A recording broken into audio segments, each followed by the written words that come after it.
ನಮಸ್ಕಾರ. ರಿವ್ಯೂ ಚಾನಲ್ಗೆ ಸ್ವಾಗತ. ನಾನು ಸೌಖ್ಯ ಗಾಂವ್ಕರ್. ಬೆಚ್ಚಿ ಬೀಳುವಂತಹ ಲಿಂಕ್ ಕಡೆಗೂ ಕೂಡ ಬ್ಲಾಸ್ಟ್ ಆಗಿದೆ.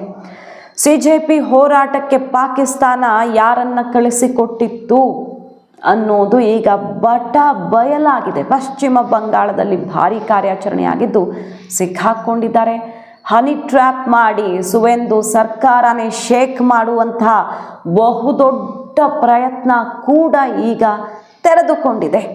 ಎಲ್ಲ ಡೀಟೇಲ್ಸ್ನ ಇಡ್ತಾ ಹೋಗ್ತೀವಿ. ಒಂದು ಭಾರಿ ಕಾರ್ಯಾಚರಣೆ, ಯಾರಿಗೆ ಏನೇನು ಡೌಟ್ಸ್ ಇತ್ತಲ್ಲ ಎಲ್ಲದಕ್ಕೂ ಉತ್ತರ ಸಿಗ್ತಾ ಇದೆ ನೋಡಿ ಈ ವಿಚಾರದಲ್ಲಿ. ನೋಡ್ತಾ ಹೋಗೋಣ ಒನ್ ಬೈ ಒನ್. ಮಾಡಿದೆ ನಮ್ಮ ಚಾನಲ್ನ ಸಬ್ಸ್ಕ್ರೈಬ್ ಮಾಡಿ, ನಿಮ್ಮ ಅಭಿಪ್ರಾಯ ಕಮೆಂಟ್ ಮಾಡ್ತಾರೆ. CS ವೀಕ್ಷಕರೇ, ಪಾಕಿಸ್ತಾನದ JEM ಜೈಷ್ ಎ ಮೊಹಮ್ಮದ್ ಉಗ್ರರು CJP ಹೋರಾಟವನ್ನು ದಿಕ್ಕು ತಪ್ಪಿಸೋದು. CJP ಅನ್ನೋಕ್ಕಿಂತ CJP ಉದ್ದೇಶ ಏನು ಅಂತ ಗೊತ್ತಿಲ್ಲ. ಸ್ಟೂಡೆಂಟ್ಸ್ ಹೋರಾಟವನ್ನು ದಿಕ್ಕು ತಪ್ಪಿಸೋದಕ್ಕೆ ಡೆಲ್ಲಿ ಜಂತರ್ ಮಂತರಲ್ಲಿ ಏನೇನು ಮಾಡಿದ್ರು, ಯಾರ್ಯಾರು ಸೇರಿಕೊಂಡಿದ್ರು, ಯಾರ ವೇಷವನ್ನು ಹಾಕ್ಕೊಂಡು ಏನೇನು ಮಾಡಿದ್ರು, ವೆಸ್ಟ್ ಬೆಂಗಾಲ್ ಪೊಲೀಸರು ಈಗ ಎಲ್ಲವನ್ನು ಹೊರಗೆಳೆದಿದ್ದಾರೆ. ಅದನ್ನು ಹೇಳ್ತೀವಿ ನಿಮಗೆ. ಪೊಲೀಸ್ ಡ್ರೆಸ್ ಖರೀದಿ ಮಾಡೋ ತನಕ ಇಲ್ಲಿ ಏನೇನು ನಡೆದಿತ್ತು, ಉಗ್ರರು ಪೊಲೀಸರ ಡ್ರೆಸ್ ಹಾಕ್ಕೊಂಡು, Indian police, Delhi police dress ಹಾಕ್ಕೊಂಡು ಅಲ್ಲಿ ಏನೇನು ಸೃಷ್ಟಿಸುವಂಥ ಪ್ಲ್ಯಾನ್ ಆಗಿತ್ತು ಅದನ್ನು ನೋಡೋಣ. ಅದಕ್ಕಿಂತ ಮುಂಚೆ ನೋಡಿ, ಸುವೇಂದು ಅಧಿಕಾರಿ ಸರ್ಕಾರ ಹೆಂಗೆ ಟಾರ್ಗೆಟ್ ಆಗಿತ್ತು ಅಂತ. ಹಮೀಮ್ ಮೊಂಡಾಲ್ ಅಂತ ಈತನ ಹೆಸರು. ಕಂಪ್ಲೀಟಾಗಿ ಪಾಕಿಸ್ತಾನದ ಸೋಷಿಯಲ್ ಮೀಡಿಯಾ ಹ್ಯಾಂಡ್ಲರ್ಸ್ ಜೊತೆಗೆ ಈತನ ಕಮ್ಯುನಿಕೇಷನ್ನು ಹಿಡಿದಿದ್ದಾರೆ. ಮತ್ತು JEM ಈತನನ್ನು ಇಲ್ಲಿ ತಯಾರು ಮಾಡಿದ್ದು ಅನ್ನೋದು ಗೊತ್ತಾಗಿದೆ. ಜೈಷ್ ಎ ಮೊಹಮ್ಮದ್ ಕೆಲಸ ಮಾಡ್ತಿದ್ದ ಈತನ ಗರ್ಲ್ ಫ್ರೆಂಡು ಅರ್ಪಿತಾ ಸರ್ಕಾರ್ ಅಂತ. ಇವರಿಬ್ಬರು ಸೇರಿಕೊಂಡು ಇಲ್ಲಿ ಭಯಂಕರವಾದ ಪ್ಲ್ಯಾನು, ಒಂದು ದೊಡ್ಡ ಜಾಲವನ್ನೇ ರೆಡಿ ಮಾಡಿದ್ರು ಅನ್ನೋದು ಗೊತ್ತಾಗ್ತಿದೆ. ಈಗ ಸುವೇಂದು ಅಧಿಕಾರಿ ಮೂಮೆಂಟ್ಸನ್ನು ಸುಮಾರು ತಿಂಗಳುಗಳಿಂದ ಈತ 2-3 ತಿಂಗಳಿಂದ ವಾಚ್ ಮಾಡ್ತಾ ಇದ್ದ. ಅಂದರೆ CM ಆಗೋಕ್ಕಿಂತ ಮುಂಚೆಯಿಂದಾನೇ ಗೊತ್ತಿತ್ತಲ್ಲ ಇಲ್ಲಿ ಏನಾಗುತ್ತೆ ಈ ಸಲ ವೆಸ್ಟ್ ಬೆಂಗಾಲಲ್ಲಿ ಅನ್ನೋದು. ಆಲ್ಮೋಸ್ಟ್ ಬಾಂಗ್ಲಾದೇಶದಲ್ಲೂ ಅದ್ರ ಬಗ್ಗೆ ಚರ್ಚೆ ಆಗಿತ್ತು, BJP ಸರ್ಕಾರ ಬರಬಹುದು ಅಂತ. ಸೊ 2-3 ತಿಂಗಳಿಂದಾನೇ ಸುವೇಂದು ಅಧಿಕಾರಿಗೆ ಸ್ಕೆಚ್ ಹಾಕಲಾಗಿತ್ತು.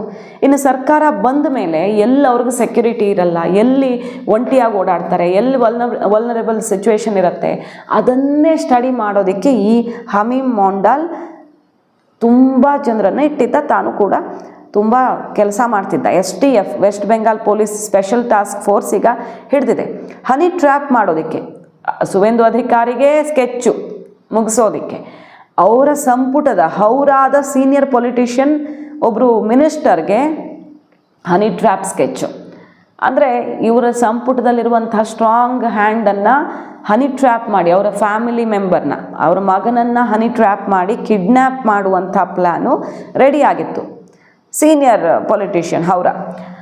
ಸೊ ಜಂತರ್ ಮಂತರ್ ಪ್ರೊಟೆಸ್ಟನ್ನು ಕಂಪ್ಲೀಟಾಗಿ ವಿಷಬೀಜ ಬಿತ್ತುವಂಥ ಪ್ಲ್ಯಾನು, ಬ್ಲೂ ಪ್ರಿಂಟ್ ಇವ್ರ ಹತ್ರ ಸಿಕ್ಕಿದೆ. ಏನು, ಅರ್ಪಿತಾ ಸಿಂಗು ಎಲ್ಲ ರಾಜಕಾರಣಿಗಳನ್ನು ಕಾಂಟ್ಯಾಕ್ಟ್ ಮಾಡಿ ಅವರನ್ನು ಬಲೆಗೆ ಬೀಳಿಸೋದ್ರಲ್ಲಿ ಬ್ಯುಸಿ ಆಗಿದ್ಲು. ಅವಳಿಗೊಂದು ಟೀಮ್ ರೆಡಿ ಆಗಿತ್ತು. ಈ ಕಡೆ ಈ ಮೊಂಡಾಲ್ ಏನು ಮಾಡಿದ ಅಂದರೆ ಜೈಷ್ ಎ ಮೊಹಮ್ಮದ್ ಜೊತೆಗೆ ಸೇರಿಕೊಂಡು ಕಂಪ್ಲೀಟ್ ಪ್ಲ್ಯಾನನ್ನು ರೆಡಿ ಮಾಡ್ತಿದ್ದ. ಅಲ್ಲಿನ ಸೋಷಿಯಲ್ ಮೀಡಿಯಾ ಹ್ಯಾಂಡ್ಲರ್ಸ್ ಬಗ್ಗೆ ಮೊನ್ನೆನೇ ನಾವು ರಿಪೋರ್ಟ್ ಮಾಡಿದ್ವಿ. ಡೆಲ್ಲಿ ಪೊಲೀಸ್ ಅದನ್ನು ತೆರೆದಿಟ್ಟಿತ್ತು. ಪಾಕಿಸ್ತಾನ, ಬಾಂಗ್ಲಾ ಮತ್ತು ವಿವಿಧ ರಾಷ್ಟ್ರಗಳಲ್ಲಿ ಕೂತಿರುವಂಥವರು ಇಲ್ಲಿನ CJP ಹೋರಾಟದ ದಾರಿ ತಪ್ಪಿಸೋದಕ್ಕೆ, ಇಲ್ಲಿ ಅಶಾಂತಿ ಸೃಷ್ಟಿಸೋದಕ್ಕೆ ಭಾರತನ ತುಕಡೆ ಮಾಡ್ತೀವಿ ಅನ್ನೋ ತನಕ ಪನ್ನು ಖಲಿಸ್ತಾನಿಗಳ ಮಾತು ಕೇಳಿಸ್ಕೊಂಡಿದ್ದೀವಿ. ಎಷ್ಟು ಕೋಟಿ ಫಂಡ್ ಘೋಷಣೆ ಮಾಡಿದ್ದು ಅವರು ಅಂತ. ಸೊ ಇಷ್ಟೆಲ್ಲ ಜನ ಇಲ್ಲಿ ಕೈ ಜೋಡಿಸಿದ್ದಾರೆ ಅನ್ನೋದ್ರ ಲಿಂಕನ್ನು ಡೆಲ್ಲಿ ಪೊಲೀಸರು ತೆಗೆದಿಟ್ಟಿದ್ರಲ್ಲ. ಈಗ ಇವರು ಸಿಕ್ಕಾಕ್ಕೊಂಡಿರುವಂಥ ಉಗ್ರರು ಎಲ್ಲ ಸಾಕ್ಷಿಯನ್ನು ಇಟ್ಟಿದ್ದಾರೆ, ತೆಗೆಸಿದ್ದಾರೆ, ಕಕ್ಸಿದ್ದಾರೆ ನೋಡಿ. ಸೊ ಈ ಸಾಹಿಬ್ಗಂಜ್ ಜಾರ್ಖಂಡಲ್ಲಿ ಸಿಕ್ಕಾಕ್ಕೊಂಡಿದ್ದಾಳೆ ಆಕೆ, ಅರ್ಪಿತಾ ಸರ್ಕಾರ್, ಆತನ ಗರ್ಲ್ ಫ್ರೆಂಡು. ಈತ ವೆಸ್ಟ್ ಬೆಂಗಾಲಲ್ಲಿ ಎಲ್ಲ ಪ್ಲ್ಯಾನ್ ರೆಡಿ ಮಾಡಿದ್ದ.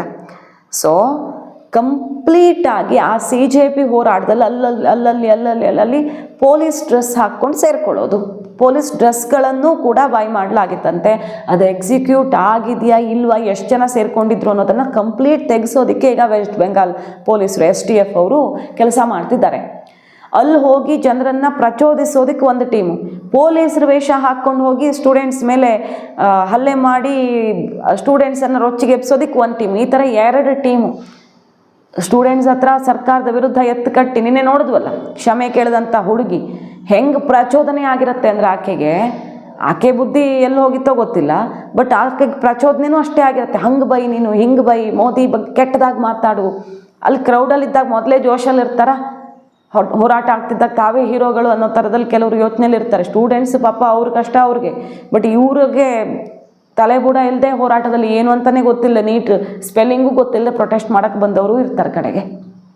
ಹಾಗಾಗಿ ಅಂಥವ್ರನ್ನು ಪ್ರಚೋದನೆ ಮಾಡೋದು ಈ ಕೆಲಸಕ್ಕೆ ಅಂತ ಒಂದು ಟೀಮ್ ರೆಡಿ ಆಗಿತ್ತು. ಪೊಲೀಸ್ ಡ್ರೆಸ್ಗಳನ್ನು ರೆಡಿ ಮಾಡ್ಕೊಂಡಿದ್ರು ಅನ್ನೋದು ಕೂಡ ಗೊತ್ತಾಗ್ತಿದೆ. ಆ ರೀತಿ ಕ್ರೌಡಲ್ಲಿ ಏನು ಗೊತ್ತಾಗತ್ತಾ ಇದು ಹೈರ್ ಮಾಡಿರೋ ಡ್ರೆಸ್ಸೋ ನಿಜಾನೋ? ಗಲಾಟೆ ಗಲಭೆ, ಸ್ಟೂಡೆಂಟ್ಸ್ ರೊಚ್ಚಿಗೆ ಹೇಳ್ತಾರೆ ಪೊಲೀಸರು, ನಮ್ಗೆ ಹಿಂಗೆ ಮಾಡಿದ್ರು, ನಮ್ಗೆ ಹಂಗೆ ಮಾಡಿದ್ರು ಅಂತ. ಅದೇ ದೊಡ್ಡ ಇಶ್ಯೂ ಆಗಿಲ್ವಾ ಈಗ? ಸೊ ಅಂತಹ ಪ್ಲ್ಯಾನು ಕೂಡ ಈಗ ಗೊತ್ತಾಗಿದೆ. ಜಾರ್ಖಂಡು ಮತ್ತು ವೆಸ್ಟ್ ಬೆಂಗಾಲು ಸುತ್ತಮುತ್ತಲಿನ 2-3 ರಾಜ್ಯಗಳಲ್ಲಿ ಇವರ ಜಾಲ ವ್ಯಾಪಿಸ್ಕೊಂಡಿತ್ತು ಅನ್ನೋದು ಕೂಡ ಗೊತ್ತಾಗಿದೆ. ಸೊ ಹಮೀಮ್ ಮೊಂಡಾಲ್ ನಿರಂತರವಾಗಿ ಪಾಕಿಸ್ತಾನ ಜೊತೆ ಸಂಪರ್ಕದಲ್ಲಿದ್ದ. ಫಂಡಿಂಗ್ ಆಗಿರೋದ್ರ ಬಗ್ಗೆ ಕೂಡ ಈಗ ಮನಿ ಲಾಂಡ್ರಿಂಗ್ ಆಗಿದೆಯಾ, ಹವಾಲಾ ವರ್ಕ್ ಆಗಿದೆಯಾ, ಏನಾಗಿದೆ ಅನ್ನೋದನ್ನು ಈಗ ಹಿಡಿಯೋದಕ್ಕೆ ಹೊರಟಿದ್ದಾರೆ. ಅದ್ರ ಬಗ್ಗೆ ಇನ್ನೂ ಲಿಂಕ್ ಸಿಕ್ಕಿಲ್ಲ, ಬಟ್ ಇಷ್ಟು ಇವರು ಆರ್ಗನೈಸ್ಡ್ ಆಗಿ ಎಲ್ಲ ತಯಾರಿ ಮಾಡಿರೋದು ನೋಡಿದ್ರೆ ದುಡ್ಡಂತೂ ಹೊರಗಡೆಯಿಂದ ಬಂದಿರುತ್ತೆ. ಸೊ ಅದು ಎಲ್ಲಿಂದ ಬಂದಿದೆ ಏನು ಅನ್ನೋದನ್ನು ಈಗ ಹುಡುಕ್ತಾ ಇದ್ದಾರೆ. ನೋಡಿ, ಯಾವ್ಯಾವ ಸೋಷಿಯಲ್ ಮೀಡಿಯಾ ಹ್ಯಾಂಡ್ಲರ್ಸ್ ಜೊತೆಗೆ ಈತ ನಿರಂತರ ಕಾಂಟ್ಯಾಕ್ಟಲ್ಲಿದ್ದ ಅಂತ ಕೇಳಿದ್ರೆ, ಉಜೈರ್, ಅಬಿರ್ಜಾತ್ 333 ಮತ್ತು ರಾನಾ, ಈ ರೀತಿ ಒಂದು 3 ಅಕೌಂಟ್ಗಳು ಈತನಿಗೆ ಕಂಪ್ಲೀಟ್ ಇನ್ಪುಟ್ಸನ್ನು ಪಾಕಿಸ್ತಾನದಿಂದ ಕೊಡ್ತಾ ಇರೋದು ಕೂಡ ಗೊತ್ತಾಗಿದೆ. 31ನೇ ತಾರೀಕು ಅರೆಸ್ಟ್ ಮಾಡಿದ್ದಾರೆ. ಈಗ ಯಾವ ರೀತಿ ಇಲ್ಲಿಗೆ ಹೊರಗಡೆಯಿಂದ ಬರ್ತಿದೆ ದೇಶ ಹಾಳು ಮಾಡೋಕ್ಕೆ ನೋಡಿ. ಅದರಲ್ಲೂ ವೆಸ್ಟ್ ಬೆಂಗಾಲ್ CM ಸುವೇಂದು ಅಧಿಕಾರಿ ಈಗ ವಿದೇಶಗಳ, ನಮ್ಮ ಶತ್ರು ರಾಷ್ಟ್ರಗಳ ಮೇನ್ ಟಾರ್ಗೆಟು. ಯೋಗಿ ಆದಿತ್ಯನಾಥ್ನ ಟಚ್ ಮಾಡೋಕ್ಕೂ ಆಗಲಿಲ್ಲ. ಏನೇನು ಮಾಡಬೇಕೋ ಎಲ್ಲ ಮಾಡ್ತಿದ್ದಾರೆ. ಸುವೇಂದು ಅಧಿಕಾರಿ ಅದೇ ದಾರಿಯಲ್ಲಿ ಯೋಗಿ ಮೀರಿಸೋ ಸ್ಟೈಲಲ್ಲಿ ಬಂಗಾಳವನ್ನು ಸರಿ ಮಾಡ್ತಿದ್ದಾರೆ. ಅಲ್ಲಿ ಇನ್ವೆಸ್ಟ್ಮೆಂಟ್ಗಳ ಮಹಾಪೂರ, 1000 ಕೋಟಿ ಬರ್ತಿದೆ. ಜಾಬ್ ಕ್ರಿಯೇಷನ್ ಆಗ್ತಾ ಇದೆ. ಈ ಅಕ್ರಮ ವಲಸಿಗರನ್ನು ಕಿತ್ತೋಡಿಸುವ ಕೆಲಸ ಆಗಿದೆ. ಸ್ಲಮ್ಮನ್ನು ಸೃಷ್ಟಿ ಮಾಡಲಾಗಿತ್ತು. ರೈಲ್ವೆ ಸ್ಟೇಷನ್ಗಳನ್ನೇ ಸ್ಲಮ್ ಆಗಿ ಪರಿವರ್ತನೆ ಮಾಡ್ಕೊಂಡಿದ್ರು. ಎಷ್ಟೆಲ್ಲ ಎಕರೆಗಟ್ಟಲೆ ಭೂಮಿಯನ್ನು ಕಬ್ಜಾ ಮಾಡ್ಕೊಂಡಿದ್ರು. ಯಾರ್ಯಾರಿಗೆ ಎಲ್ಲೆಲ್ಲಿ ಆ ಲಿಂಕ್ ಇತ್ತು ಅನ್ನೋದನ್ನು ಹುಡುಕೆಳೆದು ತೆಗಿತಿದ್ದಾರೆ. ವೆಸ್ಟ್ ಬೆಂಗಾಲ್ನ ಕ್ಲೀನ್ ಗುಡಿಸಿ ಒರೆಸಿ ನೀಟ್ ಮಾಡಿಬಿಟ್ಟಿದ್ದಾರೆ ವೆಸ್ಟ್ ಬೆಂಗಾಲಲ್ಲಿ ಸುವೇಂದು ಅಧಿಕಾರಿ ಕೆಲವೇ ತಿಂಗಳುಗಳಲ್ಲಿ. ಸೊ ಇನ್ನು ಮುಂದೆ ಏನು ಮಾಡ್ಬೋದು ಅವರು? ಯಾವ ರೀತಿ ಭಯೋತ್ಪಾದಕತೆಗೆ ಬ್ರೇಕ್ ಹಾಕಬಹುದು, ಅಂದರೆ ಇಂಥವರ ಸಾಕಿ ಸಲಹುತ್ತಿದ್ದವರೆಲ್ಲ ಬೇರ್ ಕಟ್ ಮಾಡಬಹುದು, ಇದೆಲ್ಲ ಭಯ ಹುಟ್ಟಿಸಿದ್ದು ಇವರಿದ್ರೆ ತಾನೆ. ಇವರು ಸರ್ಕಾರ ಇದ್ರೆ ತಾನೆ. ಫಸ್ಟ್ ಇವರು ಸರ್ಕಾರ ತೆಗಿಬೇಕು. ಫಸ್ಟ್ ಸುವೇಂದು ಅಧಿಕಾರಿ ಮುಗಿಸೇ ಬಿಡಬೇಕು. ಈ ರೀತಿಯ ಸ್ಕೆಚ್ಚು ಭಯಂಕರವಾಗಿ ರೆಡಿ ಆಗ್ತಿದೆ. ಈಗ ಒಂದು ಸಿಕ್ಕಾಕ್ಕೊಂಡಿದ್ದಾರೆ, ಆದರೆ ಮತ್ತೆ ಇಂಥ ಪ್ಲ್ಯಾನ್ಗಳು ಆಗ್ತಾನೆ ಇರುತ್ತೆ. ಸೊ ಅವರು ಮೈಯೆಲ್ಲ ಕಣ್ಣಾಗಿರಬೇಕು. ಒಬ್ಬ ಸುವೇಂದು ಅಧಿಕಾರಿ ದೇಶಕ್ಕೆ ಎಷ್ಟು ಇಂಪಾರ್ಟೆಂಟ್ ಆಗ್ತಾರೆ ಅನ್ನೋದಕ್ಕೆ 1 ತಿಂಗಳಲ್ಲಿ ಅವರು ಮಾಡಿರುವಂಥ ಬದಲಾವಣೆನೇ ಸಾಕ್ಷಿ. ಬಂಗಾಳ ಬಾರ್ಡರನ್ನು ಸೀಲೇ ಮಾಡೋಕ್ಕಾಗಲ್ಲ ಅಂತ ಅಂದ್ಕೊಂಡಿದ್ದವ್ರಿಗೆ 1000 ಎಕರೆ ಕೊಟ್ಟು BSF ಅವ್ರಿಗೆ ಅಲ್ಲಿ ಬೇಲಿ ಹಾಕೋ ಕಾರ್ಯಾಚರಣೆಯೂ ಶುರುವಾಗಿದೆ. ಮಾಡರ್ನ್ ಲೇಸರ್ ಬೇಲಿಗಳನ್ನು ಕೂಡ ಅಮಿತ್ ಶಾ ಅವರು ಓಕೆ ಮಾಡಿದ್ದಾರೆ. ಸೊ ಎಲ್ಲವೂ ಅಂದುಕೊಂಡಂತೆ ಆಗ್ತಿದೆ. 1 ತಿಂಗಳಲ್ಲಿ, 1 ದಶಕದಿಂದ ಆಗಿರಲಿಲ್ಲ. ಮತ್ತು 100 ವರ್ಷಗಳ ಮಸೀದಿ ರನ್ವೇ ಪಕ್ಕದಲ್ಲಿ ಮಸೀದಿ. ಜಸ್ಟ್ ಇಮ್ಯಾಜಿನ್, ಯಾವ ದೇಶದಲ್ಲರೂ ಸಾಧ್ಯನಾ ಇದು ಅಂತ.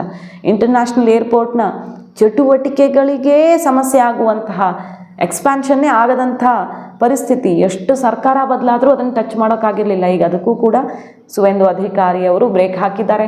ಸೊ ಇಂಥದ್ದೆಲ್ಲ ಕಾರ್ಯಾಚರಣೆ ಶತ್ರು ರಾಷ್ಟ್ರಗಳ ಎದೆಯಲ್ಲಿ ಢಾವ ಹುಟ್ಟಿಸಿದೆ. ತಮ್ಮ ಆಪರೇಷನ್ ಇನ್ನು ಮುಂದೆ ಹೇಗೆ ಅನ್ನೋವಷ್ಟು ಮಾಸ್ಟರ್ ಸ್ಟ್ರೋಕ್ ಕೊಟ್ಟಿದ್ದಾರೆ. ಈಗ ಸ್ಕೆಚ್ ಬಂದು ಸುವೇಂದು ಅಧಿಕಾರಿಗೆ ಅನ್ನೋದು ನೋಡಿ ಬಟ್ ಬಯಲಾಗಿದ್ದು ಎಲ್ಲವನ್ನೂ ಕೂಡ STF ಹೊರಗೆಳೆದು ತೆಗೆದಿದೆ.